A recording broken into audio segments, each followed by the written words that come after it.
अस्सलाम वालेकुम। की हाल चाल है दोस्तों। उम्मीद करदा कि बिल्कुल तुसी ठीक ठाक होगे।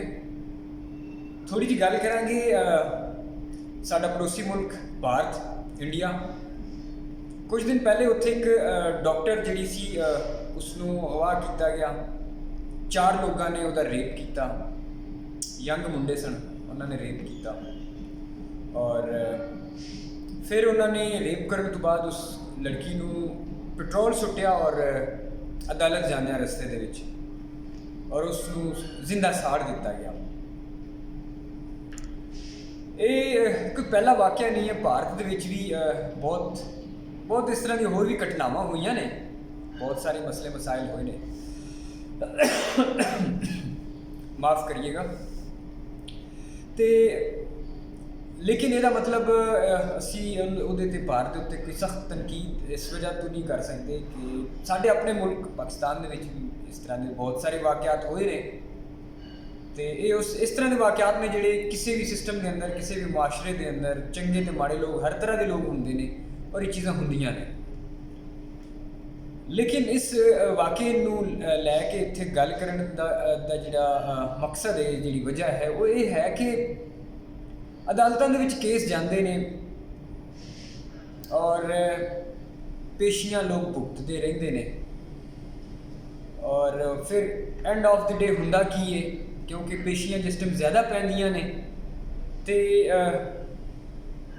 अगर जिहड़ा मुखालफ दूजी पार्टी हुंदी है, जिहड़ी जालम पार्टी हुंदी है, क्योंकि उन्हें तो जुल्म किया हुंदा है। कई दफ़ा अक्सर उहदे विचों वो अमीर लोग हुंदे ने, पैसे वाले लोग हुंदे ने। कई दफ़ा सच्चाई है, बहुत सारे पुलिस वाले अच्छे भी होंगे ने, लेकिन अक्सर खरीदे भी जाते हैं। पैसा जिथे चलता है, रिश्वत चलती है, उत्थे बहुत सारे लोग विक जाते हैं। और बहुत दफ़ा फिर इस तरह होंदा है कि जिहड़ी अगर जिस कुड़ी का रेप होया या जो उहदे नाल अगर जुल्म ज्यादती होया तो कई दफ़ा उहदी फैमिली के उत्ते प्रैशर पाया जाता है, किसी होर तरीके नाल डराया तो धमकाया जाता है, जिसकी वजह तो वो फिर केस लैन तो पिछे हट जाते हैं। गुजारिश ये है कि अदालतां पाकिस्तान दियां होण या अदालतां भारत दियां होण, सिस्टम रलदे मिलदे ही चल रहे हैं। तो यही गुजारिश करांगे जितने भी कानूनदान ने, जितने भी वकील ने, जितने भी कोर्ट कचहरियां ने, उन्होंने हाथ जोड़ के अपील यही करांगे जिहड़े पाकिस्तान दे विच भी है ने ते जिहड़े उत्थे भी है ने कि खुदा का ना जे मजलूम का साथ दिता करो, मजलूम का साथ दो। और दूसरा ये कि इंसाफ कहते हैं ना कि एक तो हुंदा होया नज़र होना चाहिए, कहते हैं कि इंसाफ वही हुंदा जिहड़ा हुंदा होया नज़र भी आवे। और दूसरा फिर कि कुछ इंसाफ इस तरह का हुंदा है कि इतना ज़्यादा लेट हो जाता है कि फिर उसके होने या ना होने की अहमियत जी वो मुक जाती है। कई दफ़ा इस तरह होता है कि एक कैदी जिहड़ा है वो जेल दे विच अड्डियां रगड़ रगड़ के मर जाता है और अदालत चों बाद विच हुक्मनामा जारी होंदा है कि वो जिहड़ा कैदी सी वो तो बेगुनाह सी। हुण एक कुछ अर्सा पहले की गल है, सियालकोट का वाक़या है या इत्थे साडे लहंदे पंजाब का वाक़या है। एक किसी मुंडे नूं कतल किया सी किसी ने और 7 साल बाद अदालत ने उसनूं रिहा कर दिता सी। तो जिस टाइम उसनूं रिहा किया गया, बाइज्जत बरी कर दिता गया, तो वो जिहड़ा मुंडा सी उसकी माँ ने उस मुंडे नूं कतल कर दिता। मतलब ये कि सूरत हाल ऐसी है कि लोगों नूं हुण पुलिस के उत्ते एतमाद नहीं रहा, लोगों नूं अदालतां दे उत्ते एतमाद नहीं रहा। इहदे विच गलतियां साडियां सारियां दियां ने। जिस टाइम साढ़े उत्ते मुसीबत आती है तो फिर साढ़े विचों लोग होंदे ने जिहड़े रिश्वत की कोशिश करते हैं, डराउण धमकाउण की कोशिश करते हैं। सानू सारिਆਂ ਨੂੰ ठीक होने की लोड़ है। सिस्टमैटिकली जिहड़ियां चीज़ां चल रही ने इन्हां नूं ठीक करन की जरूरत है। तो यही वजह है जिस टाइम इंसाफ नहीं हुंदा, कोई निशाने इबरत नहीं बनता, फिर वो वाक़यात, वो इंसीडेंट्स दोबारा होंदे ने। जवेद इकबाल जिन्हें 100 बच्चों को कतल किया सी मर गया, लेकिन आखिर की वजह है कि 100 बच्चों उन्होंने कतल किया और कभी फड़िया भी नहीं गया। ਔਰ ਛੋਟੇ ਬੱਚਿਆਂ ਨੂੰ ਜਿਸ ਤਰੀਕੇ ਨਾਲ ਉਹ ਮਾਰਦਾ ਸੀ, ਟੌਰਚਰ ਕਰਦਾ ਸੀ, ਜ਼ੁਲਮ ਕਰਦਾ ਸੀ, ਫਿਰ ਤੇਜ਼ਾਬ ਦੇ ਵਿੱਚ ਸੁੱਟ ਦਿੰਦਾ ਸੀ। ਉਹਦੇ ਤੋਂ ਬਾਅਦ ਫਿਰ ਡਾਰਕ ਵੈਬ ਦਾ ਅਸੀਂ ਸੁਣਿਆ ਹੋਇਆ ਹੈ ਕਿ ਡਾਰਕ ਵੈਬ ਨਾਂ ਦੀ ਕੋਈ ਮੁਸੀਬਤ ਇੱਥੇ ਆਈ ਹੋਈ ਹੈ, ਜਿਹਦੇ ਲਈ ਲੋਕ ਕੰਮ ਕਰਦੇ ਨੇ, ਵੀਡੀਓਜ਼ ਬਣਾਉਂਦੇ ਨੇ, ਛੋਟੇ ਛੋਟੇ ਬੱਚਿਆਂ ਦੇ ਉੱਤੇ ਜ਼ੁਲਮ ਜ਼ਿਆਦਤੀ, ਜਿਨਸੀ ਜ਼ਿਆਦਤੀਆਂ ਕਰਕੇ ਫਿਰ ਉਹਦੇ ਉੱਤੇ ਪਾਉਂਦੇ ਨੇ, ਉਹਦੇ ਕੋਲ ਪੈਸੇ ਕਮਾਉਂਦੇ ਨੇ। ਹੁਣ ਕੁਝ ਹੀ ਅਰਸਾ ਪਹਿਲੇ ਕਿ ਗੌਰਮੈਂਟ ਦਾ ਬੰਦਾ ਰਾਵਲਪਿੰਡੀ ਤੋਂ ਫੜਿਆ ਗਿਆ ਹੈ, KP ਗੌਰਮੈਂਟ ਦਾ ਕੋਈ ਮੁਲਾਜ਼ਮ ਬੰਦਾ ਸੀ ਜਿਹੜਾ ਗੌਰਮੈਂਟ ਕੋਲੋਂ ਪੈਸੇ ਲੈ ਰਿਹਾ ਹੈ ਇਸ ਕੌਮ ਦੀ ਖਿਦਮਤ ਕਰਨ ਲਈ। ਲੇਕਿਨ ਹੁੰਦਾ ਕੀ ਹੈ ਕਿ ਉਹ ਡਾਰਕ ਵੈਬ ਲਈ ਕੰਮ ਕਰ ਰਿਹਾ ਸੀ। ਗੁਜ਼ਾਰਿਸ਼ ਇਹ ਹੈ ਜਿਹੜੀਆਂ ਸਾਡੀਆਂ ਏਜੰਸੀਆਂ ਨੇ, ਜਿਨ੍ਹਾਂ ਦਾ ਕੰਮ ਹੈ ਇਸ ਤਰ੍ਹਾਂ ਦੇ ਲੋਕਾਂ ਨੂੰ ਲੱਭਣਾ, ਇਸ ਤਰ੍ਹਾਂ ਦੇ ਲੋਕਾਂ ਨੂੰ ਢੂੰਢਣਾ, ਉਹਨਾਂ ਵਿੱਚ ਬਹੁਤ ਸਾਰੇ ਲੋਕ ਪੁੱਠਿਆਂ ਕੰਮਾਂ ਤੇ ਆਪੇ ਲੱਗ ਗਏ ਨੇ।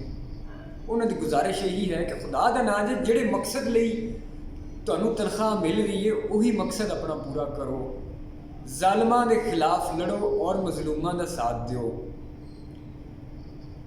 ਬੜੀ ਮੈਂ ਇਸ ਗੱਲ ਨੂੰ ਵਧੀਆ ਗੱਲ ਤਾਂ ਨਹੀਂ ਆਖਾਂਗਾ, ਪੁਲਿਸ ਨੇ ਜਿਹੜੇ 4 ਮੁੰਡਿਆਂ ਦਾ ਐਨਕਾਊਂਟਰ ਕੀਤਾ ਭਾਰਤ ਦੇ ਵਿੱਚ, ਲੇਕਿਨ ਕੀ ਹੈ ਕਿ ਇਨਸਾਫ ਲੋਕਾਂ ਨੂੰ ਨਹੀਂ ਮਿਲ ਰਿਹਾ ਸੀ। ਲੋਕਾਂ ਨੇ ਫਿਰ ਜਿਸ ਟਾਈਮ ਉਹਨਾਂ ਨੂੰ ਇਨਸਾਫ ਮਿਲਿਆ ਔਰ ਉਹ ਪੁਲਿਸ ਵਾਲਿਆਂ ਨੇ ਆਪੇ ਹੀ ਇਨਸਾਫ ਕਰ ਦਿੱਤਾ, ਫਿਰ ਕਿਸੇ ਨੇ ਉਹਨਾਂ ਪੁਲਿਸ ਵਾਲਿਆਂ ਨੂੰ ਮਾੜਾ ਨਹੀਂ ਆਖਿਆ, ਕਿਸੇ ਨੇ ਉਹਨਾਂ ਪੁਲਿਸ ਵਾਲਿਆਂ ਨੂੰ ਬੁਰਾ ਨਹੀਂ ਆਖਿਆ, ਬਲਕਿ ਉਹਨਾਂ ਨੇ ਫੁੱਲਾਂ ਦੀਆਂ ਪੱਤੀਆਂ ਉਹਨਾਂ ਦੇ ਉੱਤੇ ਨਿਛਾਵਰ ਕੀਤੀਆਂ। ਵਜ੍ਹਾ ਇਹ ਹੈ ਕਿ ਉਹਨਾਂ ਨੂੰ ਕੋਰਟ ਕਚਹਿਰੀਆਂ ਦੇ ਵਿੱਚ ਧੱਕੇ ਨਹੀਂ ਖਾਣੇ ਪਏ, ਉਹਨਾਂ ਨੂੰ ਸਾਬਤ ਨਹੀਂ ਕਰਨੇ ਪਈਆਂ ਚੀਜ਼ਾਂ।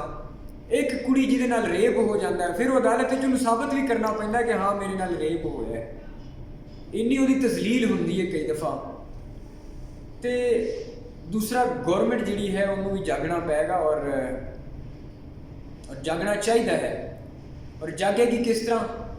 ਉਹ ਫਿਰ ਇਸੇ ਤਰ੍ਹਾਂ ਜਾਗੇਗੀ ਕਿ ਸਾਡੇ ਜਿਹੇ ਤੁਹਾਡੇ ਜਿਹੇ ਲੋਕ ਜਿਹੜੇ ਨੇ ਉਹ ਵੀ ਡਿਮਾਂਡ ਕਰਨ ਆਪਣੀ ਗੌਰਮੈਂਟ ਤੋਂ ਕਿ ਜਾਗੋ। ਜਿਸ ਟਾਈਮ ਅਸੀਂ ਨੇ ਗੱਲ ਹੀ ਨਹੀਂ ਕਰਨੀ, ਹੁਣ ਜਿਸ ਤਰ੍ਹਾਂ ਯਤੀਮਖਾਨਾ ਇੱਕ ਦਾਰੁਲ ਅਮਾਨ ਦਾ ਇੱਕ ਵਾਕਿਆ ਪੇਸ਼ ਆਇਆ ਪੰਜਾਬ ਦੇ ਵਿੱਚ, ਉੱਥੋਂ ਵੱਡੇ ਲੋਕਾਂ ਨੂੰ ਜਿਹੜੀਆਂ ਦਾਰੁਲ ਅਮਾਨ ਵਿੱਚ ਵਿਚਾਰੀਆਂ ਬੱਚੀਆਂ ਸਿਰ ਲੁਕਾਉਣ ਨੂੰ ਆਉਂਦੀਆਂ ਨੇ, ਜਿਨ੍ਹਾਂ ਦਾ ਕੋਈ ਵਾਲੀ ਵਾਰਸ ਕਈ ਦਫਾ ਨਹੀਂ ਹੁੰਦਾ, ਉਹਨਾਂ ਦੇ ਪਿੱਛੇ ਟੁਰਨ ਵਾਲਾ ਉਹਨਾਂ ਦਾ ਕੋਈ ਨਹੀਂ ਹੁੰਦਾ, ਉੱਥੇ ਦਾਰੁਲ ਅਮਾਨ ਦੇ ਕੁਝ ਇੰਤਜ਼ਾਮੀਆਂ ਦੇ ਲੋਕ ਜਿਹੜੇ ਹੁੰਦੇ ਨੇ ਉਹ ਰਲ ਜਾਂਦੇ ਨੇ ਉਹਨਾਂ ਦੇ ਨਾਲ ਤੇ ਪੈਸੇ ਲੈ ਕੇ ਤੇ ਉਹਨਾਂ ਬੱਚੀਆਂ ਦੀ ਇੱਜ਼ਤ ਨਿਲਾਮ ਕਰਦੇ ਨੇ। ਉਹ ਯਾਰ, ਤੁਹਾਡੀਆਂ ਆਪਣੀਆਂ ਕੋਈ ਮਾਵਾਂ ਭੈਣਾਂ ਧੀਆਂ ਕੋਈ ਵੀ ਨਹੀਂ ਕਿ ਤੁਸੀਂ ਦੂਜਿਆਂ ਦੀਆਂ ਮਾਵਾਂ ਭੈਣਾਂ ਧੀਆਂ ਦੇ ਨਾਲ ਇੰਜ ਕਰਦੇ ਹੋ। ਖੁਦਾ ਦਾ ਖੌਫ ਕਰੋ।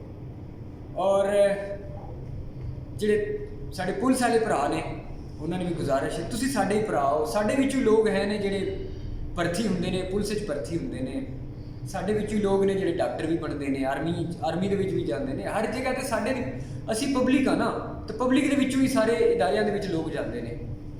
ਗੁਜ਼ਾਰਿਸ਼ ਇਹੀ ਹੈ ਕਿ ਆਪਣਾ ਐਤਮਾਦ ਬਹਾਲ ਕਰੋ, ਆਪਣਾ ਐਤਮਾਦ ਜਿਹੜਾ ਹੈ ਉਸ ਨੂੰ ਦੁਬਾਰਾ ਬਹਾਲ ਕਰੋ। ਅਗਰ ਕੋਈ ਮਜ਼ਲੂਮ ਹੈ ਉਹ ਥਾਣੇ ਐਤਮਾਦ ਦੇ ਨਾਲ ਆਵੇ, ਉਸ ਨੂੰ ਪਤਾ ਹੋਵੇ ਕਿ ਮੇਰੀ ਉੱਥੇ ਸੁਣੀ ਜਾਏਗੀ, ਮੇਰੇ ਨਾਲ ਉੱਥੇ ਇਨਸਾਫ ਹੋਏਗਾ। ਉੱਥੇ ਤੇ ਕਿਸੇ ਬੰਦੇ ਨੂੰ ਆਪਣੀ ਦਰਖਾਸਤ ਦੇਣਾ, ਉਸ ਦੇ ਅੱਗੇ ਆਪਣਾ ਮਸਲਾ ਰੱਖਣਾ, ਇਹ ਸਭ ਤੋਂ ਇੱਕ ਵੱਡਾ ਮਸਲਾ ਹੈ। ਅਦਾਲਤਾਂ ਨਾਲ ਵੀ ਗੁਜ਼ਾਰਿਸ਼ ਹੈ, ਖੁਦਾ ਦਾ ਨਾਮ ਹੈ।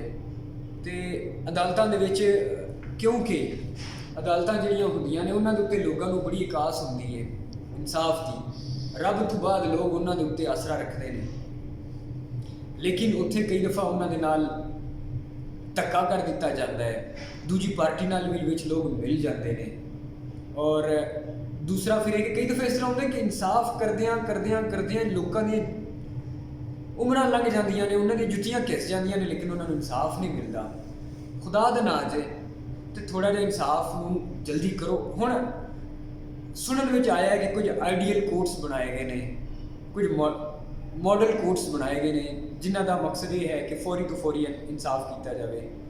ਉਮੀਦ ਕਰਦਾ ਕਿ ਵਾਕਈ ਕੋਈ ਇਸ ਤਰ੍ਹਾਂ ਦੀ ਚੀਜ਼ ਬਣੇਗੀ ਔਰ ਜਿਹੜੀ ਆਵਾਮ ਹੈ, ਸਾਡੇ ਜਿਹੜੇ ਲੋਕ ਨੇ, ਮਿਡਲ ਕਲਾਸ ਲੋਕ ਨੇ, ਮਿਡਲ ਕਲਾਸ ਜਿਹੜੇ ਲੋਕ ਨੇ ਜਿਹਨਾਂ ਉਹਦੇ ਤੋਂ ਵੀ ਲਕੀਰ ਤੋਂ ਥੱਲੇ ਲੋਕ ਨੇ, ਉਹਨਾਂ ਨੂੰ ਵੀ ਕੋਈ ਇਨਸਾਫ ਮਿਲਣ ਦੀ ਉਮੀਦ ਬਣੇਗੀ। ਰੱਬ ਕਰੇ, ਕਿਉਂਕਿ ਇੱਥੇ ਦੀਆਂ ਅਦਾਲਤਾਂ ਅਗਰ ਇਨਸਾਫ ਨਹੀਂ ਕਰਦੀਆਂ ਫਿਰ ਰੱਬ ਦੀ ਅਦਾਲਤ ਤੇ ਹੈ ਨਾ, ਰੱਬ ਤੇ ਜ਼ਰੂਰ ਇਨਸਾਫ ਕਰੇਗਾ। ਬਹੁਤ ਮਿਹਰਬਾਨੀ, ਸ਼ੁਕਰੀਆ।